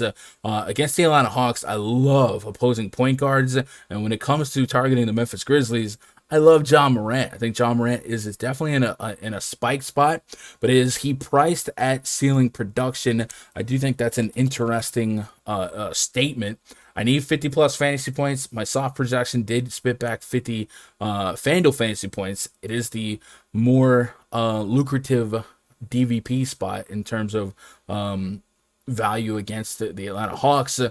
Is 9,600 on DK just the right price? And even if it's the right price, 50 plus raw points is 50 plus raw points. Do you see yourself being high on this game, and what is your feelings on Ja Morant? I think just from a DFS and just game total perspective, when I think of game two bad defensive teams with good offenses going at it. I mean, this is right up there with Minnesota, Charlotte. Should be a competitive game with, again, 2 not so good teams going at it. A lot of firepower on these offenses. It's just a price thing. So Ja Morant, 9,600 on DK. I think I like that. I think him versus LaMelo 1v1. I think LaMelo will be popular, but I think Ja Morant has just as much upside, if not more. So Ja Morant, I think, is a great play here against the Atlanta Hawks. No one on that team should be able to stop him, especially if Trae Young's guarding him. Give me that. Even with Dylan Brooks back doing this thing, still like Ja Morant here. Desmond Baine, is playing the minutes. He's $5,500 now, coming up 3 straight games above 20 real life points. I think he can do that again in this Atlanta matchup. So if you want to play Desmond Baine with Ja Morant, I think that's completely fine too. I don't think they'll cut into each other too much. And then on the Atlanta side, I want to bring back, I think, Clint Capella. He's been on a rebounding tear recently, doing this thing, double-digit rebounds continuously. 7,500. I think this could be a 40-45 spot for him. So give me some Clint Capella. If you want to play some John Collins, 7,300 against a Memphis team that struggles against power forwards, I think he's great in tournaments. He definitely has a floor at that price tag, which you can't take in tournaments, but the ceiling is still there. And I think Trae Young, 9,300. Ja Morant versus Trae Young. Is it a game that he wakes up for with Ja Morant on the other side, coming off of a 60 bomb against San Antonio? This could be another 50, 60 spot for Trae Young too. I think this could be a game stack here. 100%. One of the things that happened without like people noticing, Memphis Grizzlies became the worst defense in basketball, and it's not necessarily close. They have 115 points or 115.3 defensive rating. That's 3 points greater than the Orlando Magic. So it's not like they're inching it out by a decimal. They're really, really bad on defense. And Atlanta is bottom 10 as well. So absolutely a potential game stack here. And then one of the things I like about this matchup, the Memphis Grizzlies are leading the league in blocks per game allowed. You talked about Clint Capella. That's a big spot there. Another thing to look at is DVP, right? DVP needs context, but these are supporting stats. Memphis allows the most fantasy points per game to opposing centers. So blocks per game, check. DVP, check. Clint Capella is a monster, check. Could Clint Capella be one of the higher scoring centers on this entire slate? You give him the minutes, I think it's very, very, very possible. Last couple games for him, 46. There's that 28 where he didn't have any blocks or steals, and that's almost never going to happen. He's usually going to get you that category pretty consistently. So I do think 40-plus fantasy points to 50-plus fantasy points is well within the range of outcomes. And usually these bigger slates, Rods, I tend to gravitate towards using centers in my util. Well, Clint Capella is one of the reasons I like to get to double center today. And then also John Collins in the same song and dance here. He's not immune to blocks and steals himself. 2 games ago when Capella had no blocks or steals, John Collins was like, I got you. I'll have 5 blocks and 1 steal. So not impossible for Collins to get himself some blocks to boot here. I don't think I set that only one of these 2 correlations, but I also think like it's at least a thought for you guys to make your individual decision, right? And that being, if I have Collins, no Capella, and vice versa. I think it's a logical thought if we're chasing ceiling, but from a points per minute standpoint, there hasn't really been a negative correlation between the two. I think Capella's a little stronger on the floor side, but yeah, I like this game quite a bit. This is definitely a combustible spot for a lot of upside. And then past the obvious Trae Young's, the Collins, Capella, in life without DeAndre Herter, if Bogdan Bogdanovic doesn't play, Kevin Herter is 4,600. Did I say DeAndre? In life without DeAndre Hunter, Kevin Herter still 4,600, which has been a volatile range of outcomes, but that's still a price point that I think is worth the risk and would become even more so lucrative if Bogdanovic is out, because at 4,600, you knock on the door 30 fantasy points and we're in business. Against the worst defense in all of basketball, very, very possible. If you look past San Antonio, a little tougher on the defensive side, 29, 27, 30. I think he's in the conversation for me. Probably going to be a risky value play, but if Bogdan's out, I might even upgrade him a little bit more. And if Bogdan's out, that's going to open the door for a guy like Cam Reddish Jr., who I would keep in my back pocket, 3,700. A lot of people are already there for like Malik Beasley, so you just kind of add him to the potential mix, point per minute potential for him. And then Gallinari, I think it's the other guy we want to keep in our mind here. If something goes wrong for Collins, a little bit of foul trouble, and then just minutes by themselves. We've seen Gallinari play mid 20 minutes in the last couple games here. There's a couple of these upside games, 27, 35, 29. Again, anything is possible against the league's worst defense. And these are some pretty potentially lucrative price points for value. So I like this game quite a bit. Didn't want to brush it off. So I had to go ahead and type it real quick in the bottom of the spreadsheet. So if you guys are subscribed to the RunDFS.com VIP section, you're like, where the freak is this game? It's all the way at the bottom because somehow I don't know, somehow I didn't type it. What are you going to do? Let's see what you guys got in the live chat before we move on to the next one. Looks like there is some love from John Morant, some love for Trae Young. Quan says ATL on the road is buns, though. Hey, more reason for that game to stay competitive, right? So I'm in on that. Getting a good set of buns. Chuck says he's going to play some Capella. I have horrible luck with him. William Flowers says Donovan Mitchell. So the question is 7,200 for a flex. Any suggestions? For me, this is just how I play. I usually will stuff centers into my util spot, but that's because centers usually will give me the highest floor to ceiling ratio. Guards will tend to be a little bit lower in terms of floor because they're a little bit more scoring dependent than the centers, who you can lean on for 10 to 15 rebounds and a bunch of peripherals. So I tend to favor the centers, but without context, I don't know what the rest of your lineup's looking like. But yeah, Utah spot, you go Josh Giddey if it's $7,200 and under. completely opposite of what I just said, but okay. Same. Portis 40 plus fantasy points in every game. What do you think about him? Bobby Portis, I don't mind him. We'll talk about him in just a second. Pirtle is 5,700. I'm gonna like Jakob Pirtle quite a bit. Let's move on to the next game here. San Antonio Spurs hosting the Boston Celtics. Project starting five for the Celtics: Marcus Smart, Jaylen Brown, Jason Tatum, Grant Williams, and Al Horford. Taking on DeJounte Murray, Derek White, Keita Bates-Diop, maybe Keldon Johnson, and Jakob Pirtle. Am I not Pirtle enough for the Pirtle Club? So we were hit with a bunch of news from the Spurs earlier. You remember? It still happens to this day where Greg Popovich gets all this unbridled hate for getting popped, and here we are with a bunch of news this morning. So let's start from the top here. Devin Vassell is listed as out. He is dealing with a right quad bruise. Dougie McBuckets, he is out. I think he's missed a couple games here and there. He's dealing with right knee inflammation. And then we already knew about some of these other guys. So you take McDermott out, you take Devin Vassell out, and your wing rotation gets a little bit tighter. And a guy like Derek White, stronger play, Keita Bates-Diop, we've seen him kind of spot start in lieu of Doug McDermott. And then Lonnie Walker is probably going to elevate himself in a lot of value ratings. If you look at his price point today on DraftKings, he's coming in at 3,800. We got a lot of value today, specifically at this price point. Malik Beasley, Walker, potentially a Cam Reddish if that opens up. So plenty of guys to kind of sprinkle in there. And, you know, usually if you got a lot of value, you end up with a lot of studs and scrubs from the field. So past those notable value guys, I think DeJounte Murray at 9,700 on FanDuel, 9,400 on DK. Talked about John Morant probably being appropriately priced, and LaMelo's gotten over 10K on DraftKings. But DeJounte Murray is, you know, this is getting close to one of my favorite fantasy plays every time he's on the slate. He's like baby Westbrook, right? He's out here flirting with a triple-double every time he touches the court. 20 shot attempts is not outside the realm of possibility. The peripherals are going to be there. I love his floor.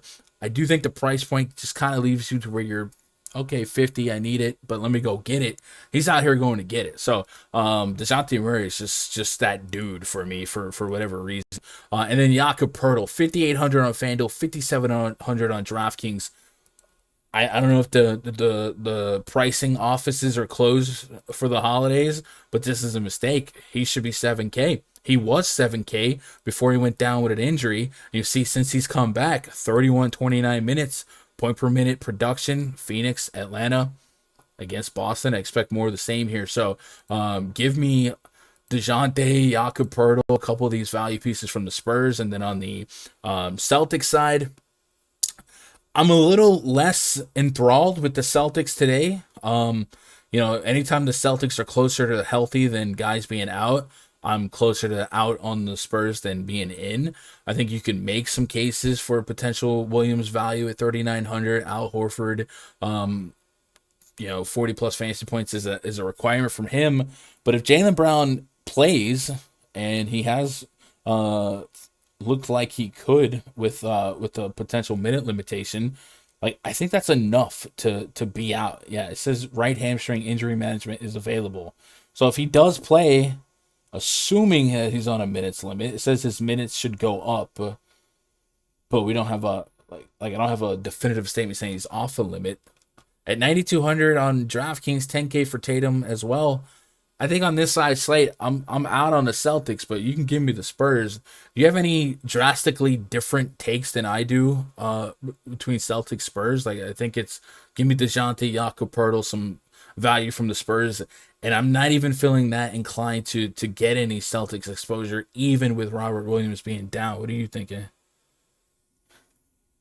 So with the Boston side, I mean, with Richardson out, you have Robert Williams out. I mean, a guy like Al Horford is intriguing, but then at 7,600 on DK, still not playing in those high 30 minutes, I think, because of his age.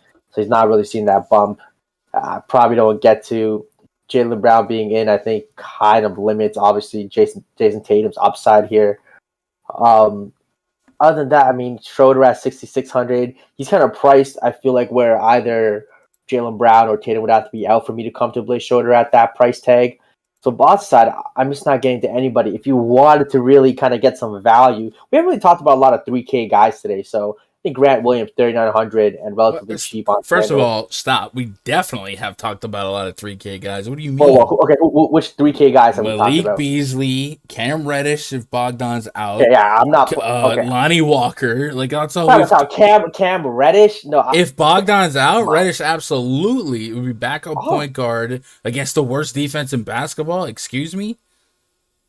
Reddish does not do a lot of point guard duties. Reddish just runs to the corner and just shoots the three ball. He doesn't stop play backup point guard. I actually saw the games. No, literally stop talking. Reddish never plays backup point guard. No, that's actually ridiculous. But let's see. Passing 1 assist, 0, 1. He doesn't play backup point guard. I don't know what people think this. He runs to a corner and waits to shoot a 3. That's what Cam Reddish does.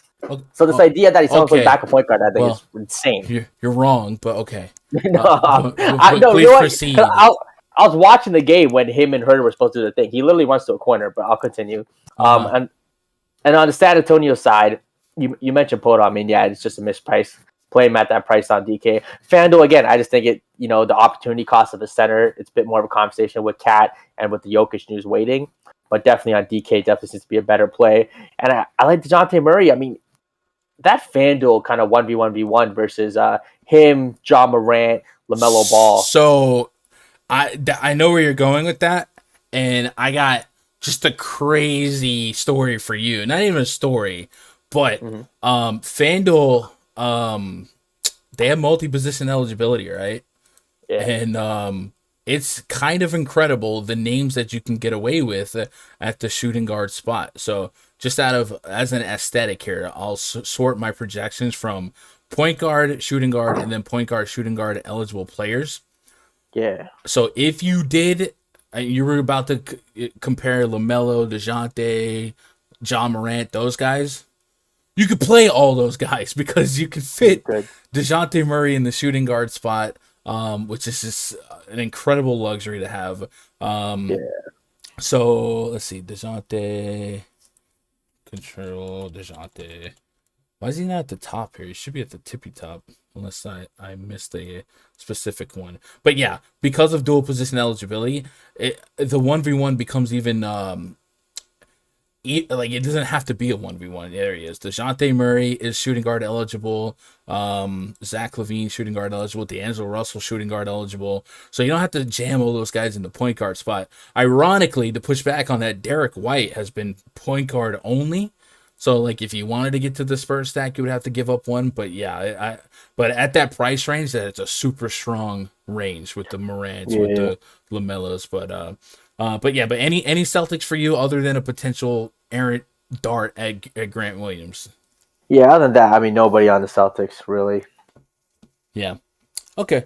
Let's move on to the next game. Before we do that, take a pause for the cause. Guys, we got 150 of the realest DFS OGs and all of Twitch and all of YouTube.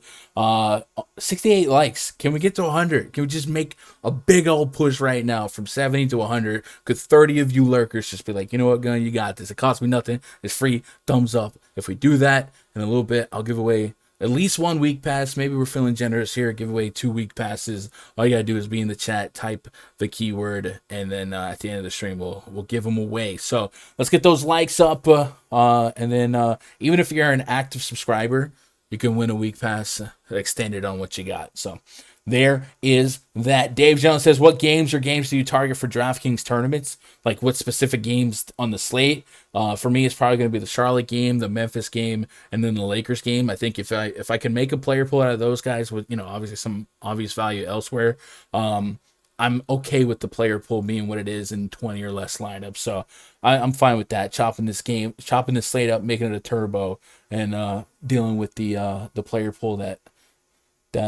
is stuck behind, right? John says DeJounte Murray's been balling. DeJounte Murray is so good. I don't know what the conversation is for like most improved player, but he is crushing it. So I love him. I love his stats. stat stuff and propensity. What up, Butthole Jenkins? Bogdan's out. Cam is a great play. I agree with that, Logan. Thoughts on Marcus Smart locking Murray up? So Murray's one of those do-it-all kind of guys, right? And even you look at the Suns game, right? Suns, Chris Paul, you don't necessarily get there to pick on him. Bridges, DeJounte Murray gets there because he's not dependent on one specific stat category. He fills it all up. So while the scoring, yeah, he needs to score, he's going to take his shots. He can get you those rebounds, assists, and even more so for Fanduel, get you those blocks and steals. It's probably going to give you 3 stocks a game every time he's out there. So I wouldn't necessarily run from a tougher perceived matchup just because of the energy that he brings to the game. What up, J. Cole? Jermaine? Cole, Mr. Nice Watch, Young Simba, Eric, Van Jones, keyword I win. Let's go. My sneaky low on plays Terry Rozier. Let's go. 80 likes, 20 more likes. We'll get there. I have faith. Move on to the next game. Milwaukee Bucks at the Denver Nuggets. Project starting 5 for the Bucks. Drew Holiday, Grayson Allen, Chris Middleton, Giannis Antetokounmpo, and Bobby Portis taking on Monte Morris, Will Barton, Aaron Gordon, Jeff Green, and Nikola Jokic. Yo, any pair. Appreciate that sub. 214 total, 3.5 point spread in favor of the world champion Milwaukee Bucks. All right, let's talk about some big boys here, man. MVP taking on MVP. Nikola Jokic, 11.5K on DraftKings. Is it finally time for the MVP to come back into action? It has been a couple games now that he's been out dealing with that wrist injury. Still listed as questionable. I'm going to be real with you. This is kind of a tight spread, right? Like, it makes you think that either Jokic is in or somebody is out. So we pull up the Vegas odds here. Make sure this isn't a mistake. But 3.5 point spread for the visiting. Yeah, 3.5 point. That, to me, Jokic is in. But with that being what it is, this slate with as much potential value that could open up between now and lock, and as much potential value that we've already discussed, Jokic is very, very, very likely to be the highest raw point scorer on the entire slate. If it's not him, he'll be likely in the top 3, top 4 of the entire slate. So raw points still has a meaning and a purpose, and on these bigger slates where you can get to the big raw points a little bit easier, 60 from Jokic, even if it costs you 12K, means something. So Rod's in my soft projections before I went live. I've got Jokic at 57 fantasy points. That's 5 more than Giannis Antetokounmpo. That leads the entire slate. We have seen this year with him on the court, with Will Barton, without Michael Porter Jr., and of course life without Jamal Murray, he's averaging almost 2 fantasy points per minute. If you knew right now that Nikola Jokic is playing, and there was video of him sprinting up and down the court before last game, if you knew right now Jokic is in, how much Jokic are you going to end up on? Is he a core play, and you just value the raw points that much higher? He's 100% a core play. I'd probably even up his projection. I think this game's going to stay competitive. So if you 35, 36 minutes, I'd probably give him like 61, 62 DKP. So yeah, at that price tag, I'll take that all day, every day. Should be the highest scorer. Lock him in. I'm talking 40 to 60%. Definitely where you want to be at that. So give me all the Jokic here if he plays. Should be a competitive game. He'll lead the charge here. He's just going to do it all. Other than that, though, I think with him back, I probably don't play any of these other guys just because I think they're priced at a point where, he kind of needs to be out, and then they can really kind of flash their upside. So it's kind of hard to get to a guy like Will Barton at 7-2. Aaron Gordon at 6'6", never a comfortable click. You saw his upside and his floor games without Jokic, so never easy to get to him. On the Milwaukee side here, I think Giannis, it's tough to get to Giannis today. He's another guy. See, if you play both him and Jokic together on DraftKings, you're left with 4,300. I don't know if we have the value today, and with these other studs at 9-8K, playing them together, I don't really think is an option today. Even if both these guys get you 65, 70 fantasy points, I don't know if they'll be optimal in any lineup. So, in the Milwaukee side, with the way they're looking, I think maybe a guy like Drew Holiday at 6,800 on DK is intriguing. He definitely has that 35 to 42 DKP, which will take every day at 6,800 in this matchup. But other than that, I'm probably not getting to Middleton or even Bobby Portis either. Yeah, yo, Mario Noguera, appreciate that sub here. This season, with Jokic and Will Barton on the court and PJ off the court, Jokic is averaging 1.98 DKP and Fanduel points per minute. It's only 120 minutes of sample size, but that's really good. If we elongate that and go to the beginning of last year, if you guys are wondering how I'm doing this is a tool from Add More Funds. It's the NBA Wowie tool, ! AMF in the chat. That'll get you a link to that. It might be a link in the description. I don't remember. But if we could even go back to last year to broaden our sample size here, with MPJ off, Murray off, we get to 287 minutes of sample size, still over 1.8 fantasy points per minute. One thing that you said that maybe I pushed back a little bit on is Giannis is still fine. Like, maybe it's hard to get Giannis and Jokic, but one of the things that we always struggle with Giannis is feeling confident on deep minutes. Well, it's an uphill battle here against the Denver Nuggets, according to the spread, right? They're favored by 3.5, but this isn't a 14-point spread Bucks situation. So if you're gonna get a close basketball game, Giannis is going to potentially have that opportunity to get one of those rare big minute games. And if you can get 35 to 38 minutes of Giannis Antetokounmpo at 12.2K, there's plenty of value on this slate to make it happen. I agree with you. It's probably going to be hard to run Jokic and Giannis at each other. It may not be impossible because of how big the slate is, but I would not be that quick to dismiss a potential 36-minute game from Giannis. And we've seen him, in the last couple games alone in 30 minutes, drop 70-plus fantasy points. So that's a lot of opportunity. And it wouldn't surprise me if, as I tighten the screws on projections closer to lock, if Giannis became even with Jokic or even surpassed him in some projections. At least if you consider standard deviation, like 5 to 10 fantasy points, there's still a world where Giannis outscores Jokic. And at that point, if I can get that extra raw point, even if it's 700 DraftKings dollars, I think I can compensate for the salary somewhere else. And once you pass 50, and especially once you pass 60 and 70 fantasy points, raw points just matter. So who cares if it's 4.5x value? I'll take 70 fantasy points, because on this slate, there will absolutely be those 10x value plays that get there and make those guys happen. So that's what we got there. Bobby Portis on Fanduel, 6,500, continues to be probably way too cheap until Brook Lopez comes back. Him being power forward eligible and not just Fanduel, but DraftKings as well. The opportunity for him to get to 30-plus fantasy points is just too strong. So I'd like the price point on Fanduel a little bit better. Don't leave out Bobby Portis from the pool. Rest of the lineup, I'm a little bit skittish on. I know it's easy to be down on Barton and Gordon on DK, but I think Barton at 6K on Fanduel is at least a thought.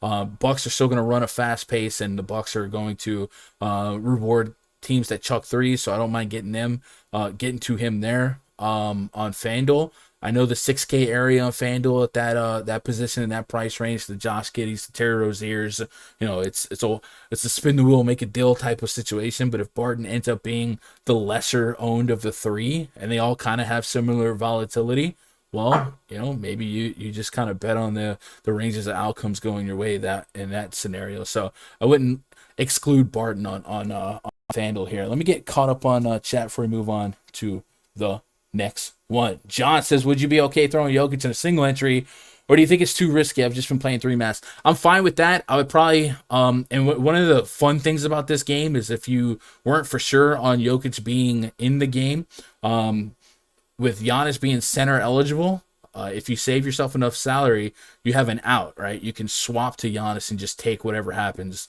from there. And that's what helped me out a couple slates back, where there was only like $100, $200 discrepancy between the 2 price points. So I'm fine with playing Jokic. I think Jokic has every potential to be the highest scorer on this entire slate.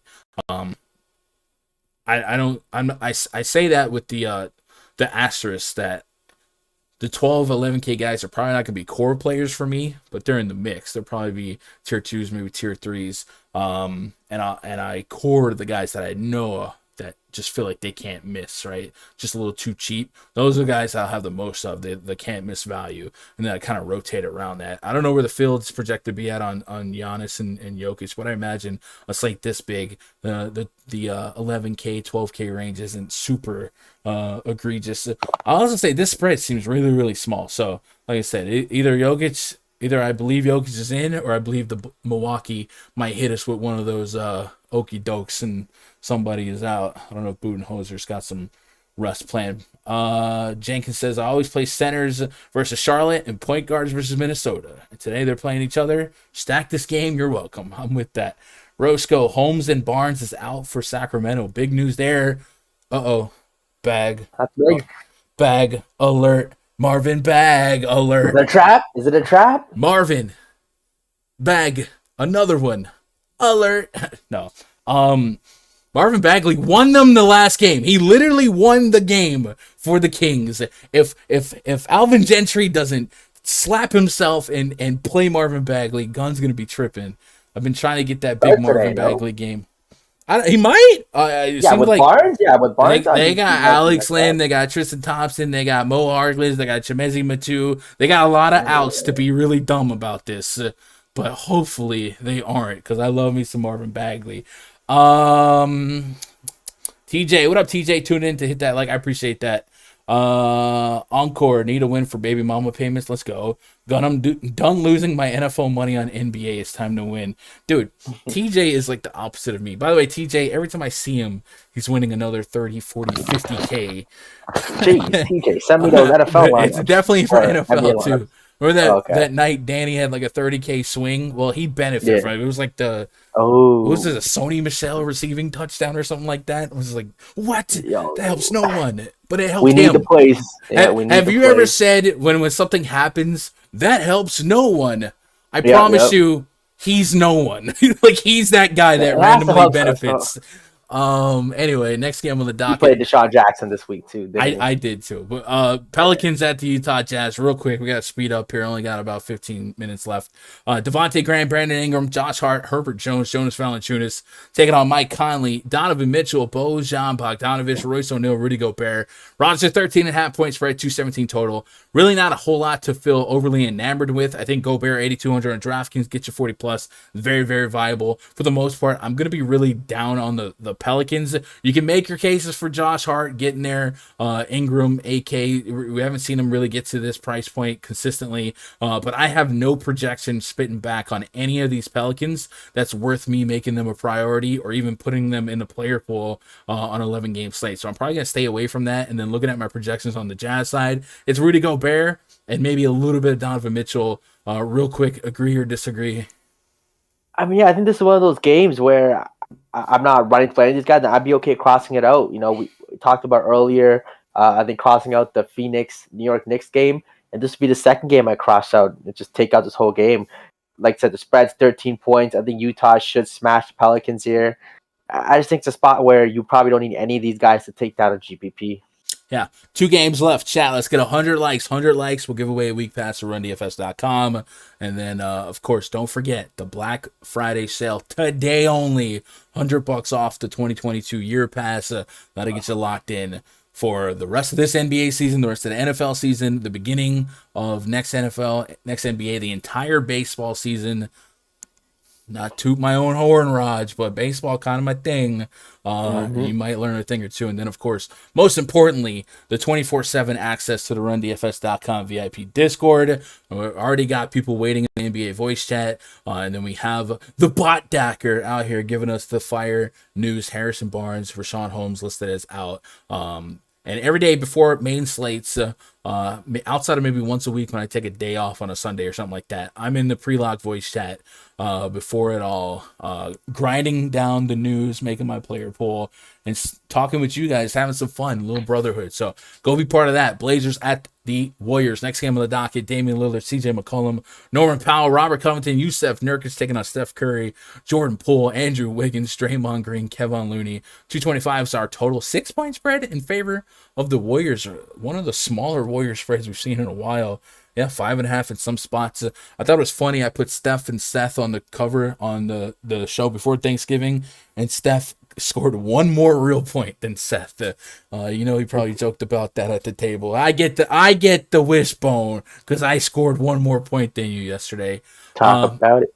Yeah, so, hey, 6-point spread. Kind of like Giannis, kind of like Jokic. These are big boy, big usage guys. If you can get them in non-projected blowouts, that's a lot of opportunity. And I got 35 minutes on Steph Curry, and that spit back over 50 fantasy points. Going against Damian Lillard, CJ McCollum. Hopefully they can stay hot and not get shut down and keep this game competitive.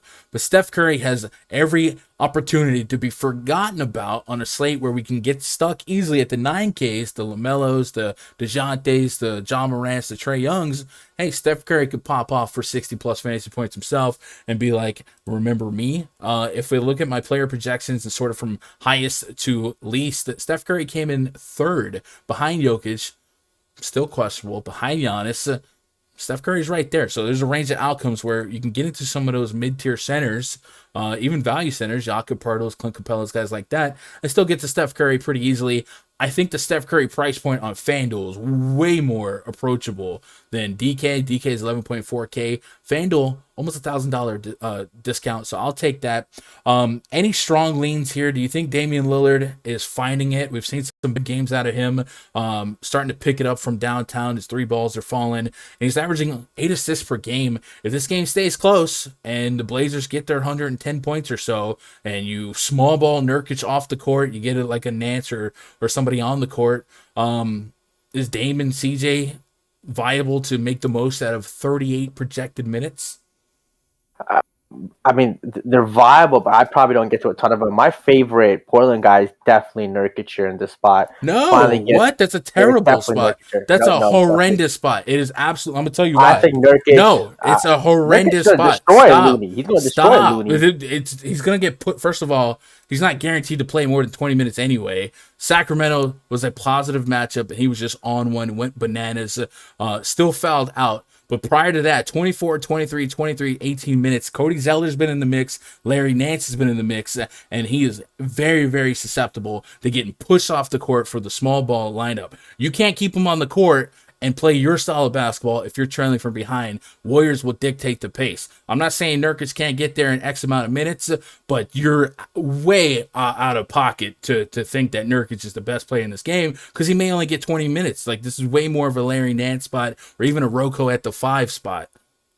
That's a fair point, being more of a Larry Nance spot. But I think if he sees 30 minutes, again, large field GPPs, at DraftKings at $6,200, I just think he has plenty of upside. He flashed the last game. I could see him doing it. You mentioned Lillard. He probably ranks 4th to me out of the John Morant, LaMelo Ball, DeJounte Murray. He's probably 4th in that list at 9.8 on DK. Again, it's a spot where him and Curry could just duel it out for sure, but I definitely rank it 4th there. And CJ McCollum at 7,900. Again, I just think at that price, there's too many other pivots where I probably don't get to a lot of him. You mentioned Steph Curry. Again, I'm with you there, but at 11.4, he has to outscore Jokic and Giannis. So I think, in large field tournaments, these are fine plays, but if I'm playing 10, 20 lineups, if I don't get any of these guys strictly based on price and the pivots that are offered on this slate in better spots, I probably don't get to these guys in 10, 20 lineups. Yeah, for the most part, I agree with that. I would say if the Blazers keep this game competitive, 6-point spread, it feels like one of Lillard or McCollum have to thrive. McCollum under AK on both sides. 20-plus road points. Could we get that to 30-plus in a faster-paced matchup? I would probably stagger those two, but I think that's where my focus would be. And FanDuel price points are a little bit more welcoming. So give me that. And then lastly, we got the Lakers hosting the Sacramento Kings. The Lakers were 7-point favorites. We did get news that Barnes and Rashawn Holmes are out. And has the line moved at all? I still see 7.5 and 8. So interesting situation we got here. Alvin Gentry, a couple games in as the head coach for the Kings now, life without Luke Walton.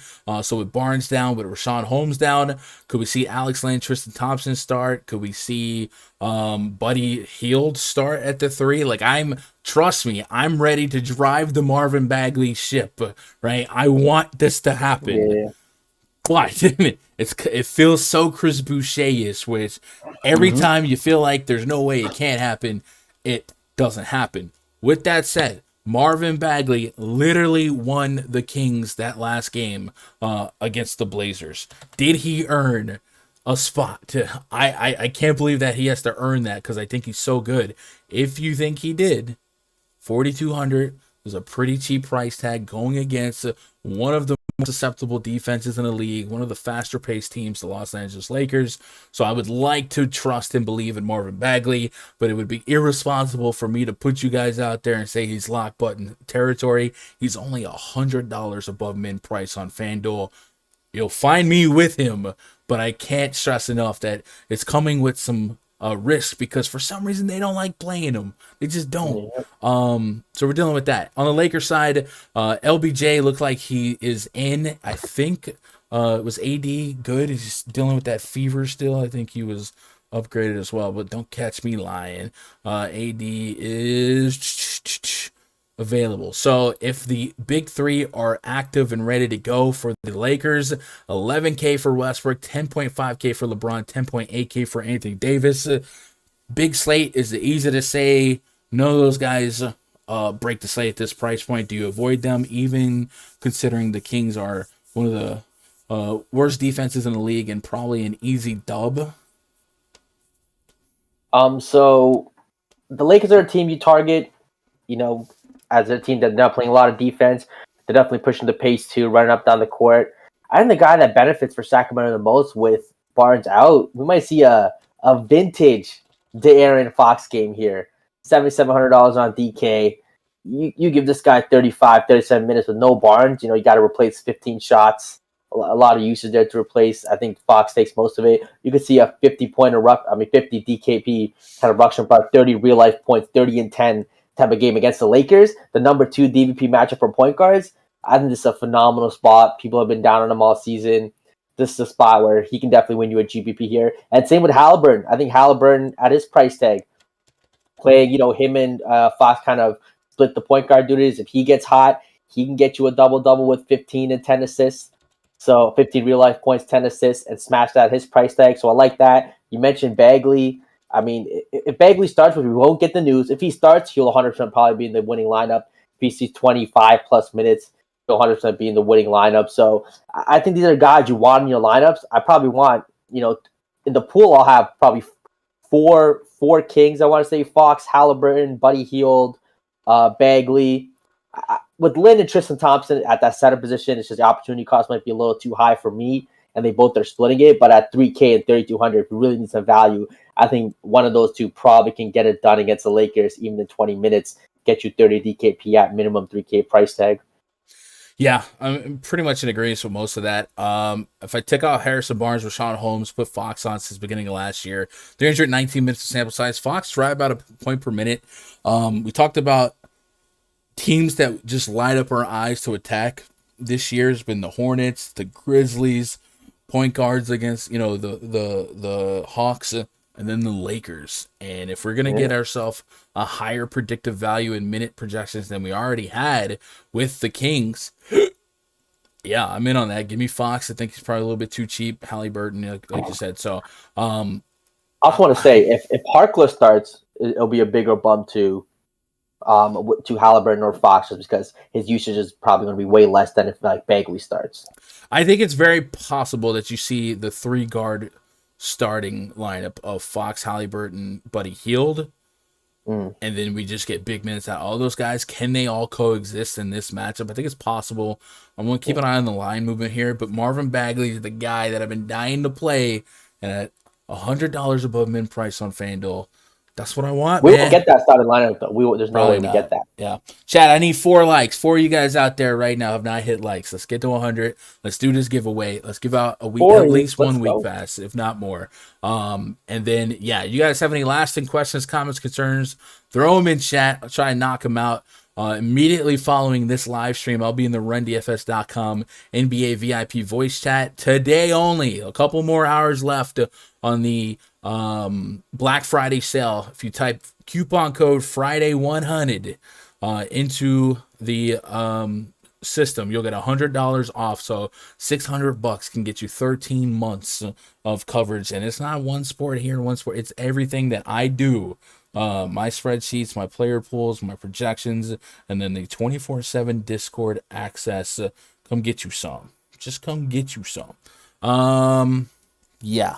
So we're at 100 likes. So let's open up the giveaway system, and you guys can see the process. And while we do that, chat, be sure to fire away your questions. Davion Mitchell is a wild card. I can see that. Davis is it for me. Yeah, I think of the Lakers. I'm okay with being out on the Lakers at full strength at these price points. I think if you look back to earlier this season when they were all healthy, we saw Westbrook at 9K, and that was getting me here and there. But for the most part, I think I'm just gonna full fade on DraftKings and hope that on this slate I'll just get what I need at that price point from somewhere else. So we'll do a 5-minute giveaway. We'll start it.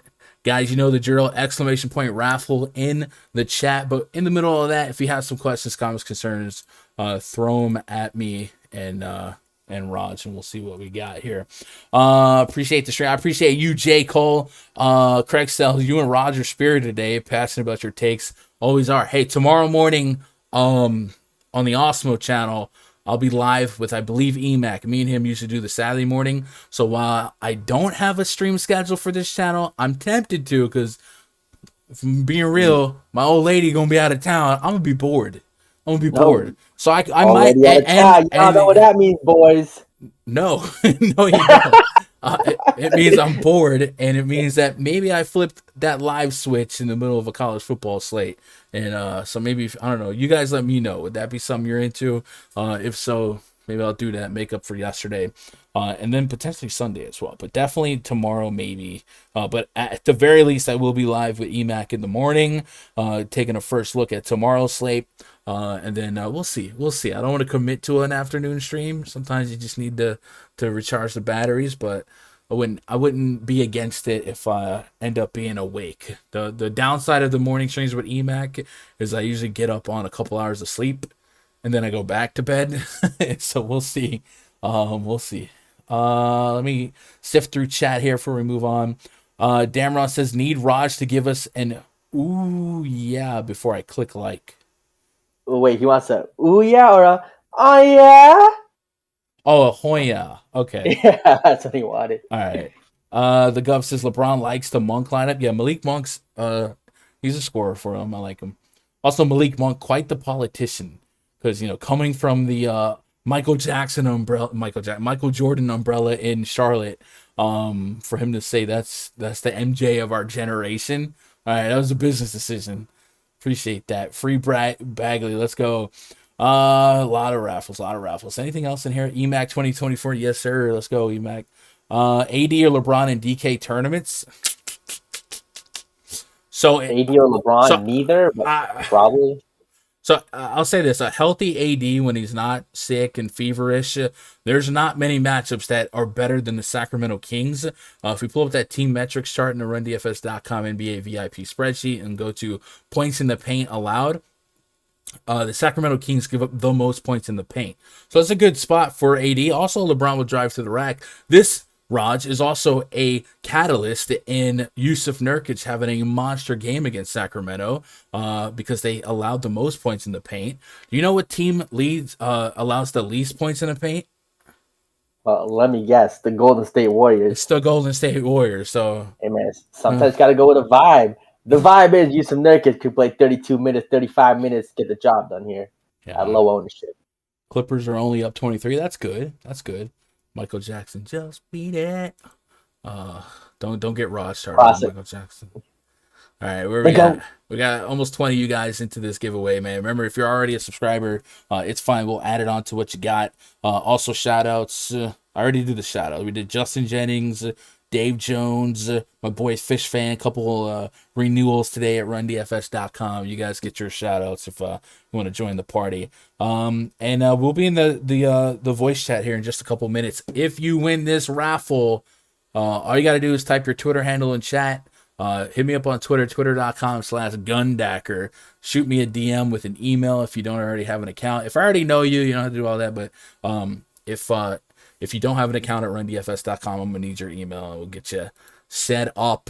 And let's see, where are we at on subs? So we started this stream at exactly 5,600 subscribers. We gained 9 subscribers throughout the stream. You guys are awesome. Hey, I don't know if we're going to get 6K, but we dang sure going to try. So your love, your support, your shares, your clicks, your engagements. You ain't got to open up your wallet, man. If you guys are out there and you feeling the vibes, thumbs up here, share here. That's all I ask, man. Little stimulation with the algorithm. Also, Raj, I did a YouTube short yesterday plugging the Yahoo GPP. Has almost 2K views, and I feel bad because I feel like it might have been like clickbait, but it wasn't clickbait. It was good advice. Yeah, it's good advice. It was a free $1 million on Thanksgiving must click, and that was about the Yahoo contest. Like it was. That's good. So, but I guess I could see how people would. I don't know. So anyway, 4 seconds. 3, 2, 1. Let's pick a winner and let's skedaddle. Boom. Chuck is dope. All right, let's give away 2. You guys are on fire. Let's give away 2. Chuck is dope. Type your Twitter handle in chat. DM me on Twitter. And then let's pick one more winner. Why not?